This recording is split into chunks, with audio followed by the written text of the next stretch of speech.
Kisah masa kecil Jirayut hidup di desa Thailand yang penuh dengan mistis. Dalam segmen Bisikan Gaib di acara Ruby Purba menghadirkan artis muda asal Thailand, Jirayut, yang telah mencuri perhatian publik Indonesia. Dalam obrolan santai ini, Jirayut mengungkap sisi unik dari kehidupannya, mulai dari perjalanan karir hingga pengalaman mistis. Jirayut, artis yang dikenal melalui ajang pencarian bakat di Indonesia, telah 6 tahun mengukir karir di Indonesia. Dengan berbagai lagu populer dan kemampuan berbahasa Indonesia yang luar biasa, ia merasa bangga atas penerimaan masyarakat yang begitu hangat. Obrolan berlanjut ke topik mistis, termasuk pengalaman Jirayut yang sering mendengar urban legend, baik dari Thailand maupun Indonesia. Salah satunya adalah kepercayaan anak-anak harus pulang sebelum maghrib agar terhindar dari sosok mistis. Di Thailand, legenda ini dikaitkan dengan hantu ramuk panjang yang mirip dengan cerita serupa di Indonesia. Saat ditanya tentang pengalaman bertemu paranormal, Jirayut berbagi kisah bahwa ia pernah disebut memiliki sosok anak kecil yang menjaganya. Meskipun merasa aneh, ia memilih untuk tidak terlalu memikirkannya. Jirayut juga menceritakan masa kecilnya yang penuh rasa takut terhadap hal mistis. Ketika ada yang meninggal di desa, ia bahkan enggan mandi sendirian tanpa ditemani suara orang lain. Perasaan takut itu perlahan memudar seiring ia dewasa dan tinggal di Indonesia. Selain mistis, Jirayut mengingatkan pentingnya mensyukuri perjalanan hidup. Ia percaya rezeki sudah diatur dan manusia hanya perlu menjalani hidup sebaik mungkin. Jirayut Avisan Jehdarame, atau yang lebih dikenal sebagai Jirayut, lahir di Narathiwat, Thailand pada 24 Februari 2001. Sebelum dikenal sebagai artis terkenal di Indonesia, Jirayut hanyalah seorang remaja biasa yang memiliki impian besar di dunia hiburan. Bakat menyanyinya sudah terlihat sejak kecil. Di kampung halamannya, ia sering tampil di acara-acara lokal dan perlahan mengasah kemampuannya. Meski berasal dari keluarga sederhana, Jirayut tidak pernah menyerah mengejar mimpinya. Ia kerap ikut kompetisi menyanyi di Thailand dan bertekad untuk bisa menjadi penyanyi profesional. Kesempatan emas datang ketika ia mendapat kabar tentang audisi ajang pencarian bakat di Indonesia. Nama Jirayut mulai dikenal publik Indonesia saat ia mengikuti ajang pencarian bakat Dangdut Akademi Asia 4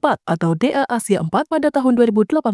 Ajang ini diadakan oleh salah satu stasiun televisi swasta di Indonesia, Indosiar. Jirayut berhasil mencuri perhatian karena selain suaranya yang merdu dan khas, ia juga memiliki penampilan yang menggemaskan serta kepribadian yang ramah dan lucu. Meskipun langkahnya terhenti di babak awal, Jirayut tetap menjadi sorotan penonton karena tingkahnya yang menghibur. Penonton Indonesia menyukai aksennya yang khas ketika berbahasa Indonesia dan caranya berinteraksi dengan peserta lain. Setelah Dangdut Akademi Asia, popularitas Jirayut tidak meredup. Justru, ia mendapatkan banyak tawaran untuk tampil di berbagai acara televisi. Salah satu pencapaiannya adalah ketika ia dipercaya menjadi host di beberapa program dangdut populer, seperti Liga Dangdut Indonesia atau LIDA, sampai Dangdut Akademi Asia.